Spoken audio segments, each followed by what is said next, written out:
নমস্কার বন্ধুরা, রিমি লাইফস্টাইল চ্যানেলের আরেকটি নতুন ব্লগে সকলকে জানাই অনেক অনেক ভালোবাসা ও অভিনন্দন। আশা করি দূরে কাছে যে যেখান থেকে দেখছো সকলে ভালো আছো, আর তোমাদের ভালোবাসায় আমিও খুব ভালো আছি। বন্ধুরা, প্রতিদিনের মতন আজকেও আবার একটা নতুন ভিডিও নিয়ে চলে এসেছি তোমাদের মাঝে। বন্ধুরা, তোমরাই বলো না, মেয়েদের সংসারের কাজের কি শেষ আছে? সারাদিন কাজ করলেও হয়তো দিন গড়িয়ে রাত চলে এলো, সংসারের কাজের কিন্তু শেষ নেই। তাও মেয়েরা যেটুকুনি সময় পায় সেটুকুনি সময়ের মধ্যে নিজেদের আনন্দটা, নিজেদের ইচ্ছাটাকে একটু প্রকাশ করার চেষ্টা করে। কেন বললাম বলো তো বন্ধুরা? আসলে আমি আমার স্বামীকে না জানিয়ে লাখ টাকা জমিয়ে একটা জমি কিনেছি, সেটার বিষয়ে তোমাদেরকে একটা ভিডিওতে আমি বলেছিলাম। বন্ধুরা, সংসারের কাজে সমস্ত কাজ করে আমি যে ইনকাম করি সে টাকা আর সংসার খরচের কিছু টাকা মিলিয়ে আমি টাকা সঞ্চয় করে রাখি, করে আজকে একটা জমি কিনতে পেরেছি। কিন্তু বন্ধুরা, সেটা আসলে কথা নয়। কথাটা হলো, আমি কিন্তু বুদ্ধি করে ওই জমিটাকে কিনে ফেলে রাখিনি, সঙ্গে সঙ্গে ওই জমিটাতে চাষ করার জন্য ভাড়াও দিয়ে দিই।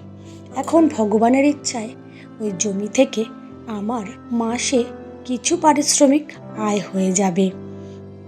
জানো তো, খুব আমি খুশি বন্ধুরা। আমার বাড়ির প্রতিটা লোকেরা বলে আমি নাকি কিপটা।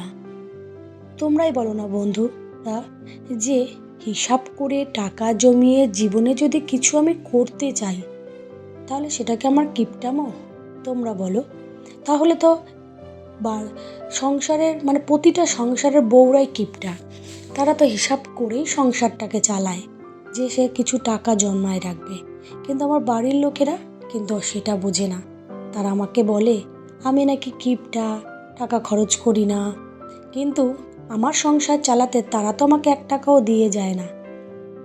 কিন্তু কথা বলার সময় তারা সব সময় আমাকে শুনিয়ে যায়। এটাই হলো জীবন, এটাই হলো বাস্তব। যাই হোক বন্ধুরা, তোমাদের সাথে কথা বলতে বলতে অনেকটা কাজ হয়ে গেছে, দেখতেই পেয়েছো। ঘর গুছিয়ে নিয়েছি, এবার অনেকগুলো জামা কাপড় কেচেছি, সেগুলো এক ধাক্কা করে গুছিয়ে নিচ্ছি। সংসারের কাজের ফাঁকে, সত্যি কথা বলতে সংসারের কাজের ফাঁকেই কিন্তু আমি আমার কাজগুলোকে করি। টিউশনি পড়ানো, আমি তো সংসারের কাজ সেরেই টিউশনি পড়াই। মেশিন করা আর যাবতীয় যা বলো সমস্ত কিছু তো সংসারের কাজেই ফাঁকেই করি, নিজের ইচ্ছাটাকে একটু পূর্ণ করতে। আমিও চাই আমারও কিছু সম্পত্তি হোক, আমারও কিছু পরিচয় হোক। সেটা চাওয়াটা কি বড়ই অপরাধ বলো তো বন্ধুরা?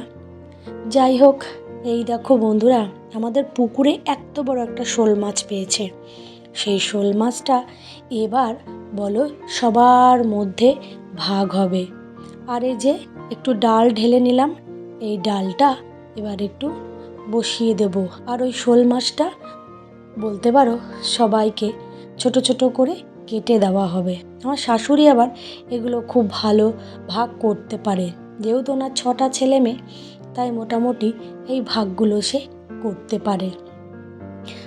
এই দেখো বন্ধুরা, কথা বলতে বলতে ডাল প্রায় হয়ে গেছে। ডালটা তোমাদের একটু স্লো করে দেখালাম, দেখতে কিন্তু বেশ ভালো লাগে। স্পিডে কিন্তু ডালটাকে দেখতে না ভালো লাগে না, কেমন একটা যেন লাগে, তাই একটু স্লো করে স্টাইল করে এডিট করেছি তোমাদের কাছে। অবশ্যই কিন্তু জানাবে যে আমার ভিডিওটা কেমন হয়েছে। আর এত দূর পর্যন্ত যারা চলে এসেছো তারা একদমই লাইক দিতে ভুলো না, আর সুন্দর করে একটা কমেন্ট করে আমার পাশে থেকো।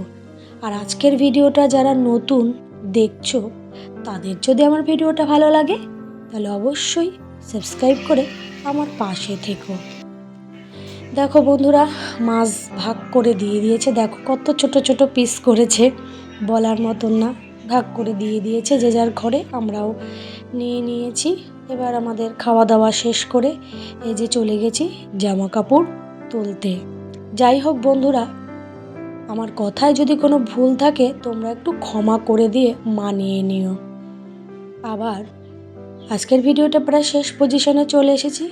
আবার একটা নতুন ভিডিও নিয়ে তোমাদের কাছে একদিন আবারও আসবো। আজকের মতন টাটা। তোমরা ভালো থেকো, কিন্তু সুস্থ থেকো, আর রোজ আমার ভিডিও দেখো, সুন্দর করে একটা লাইক করো। টাটা।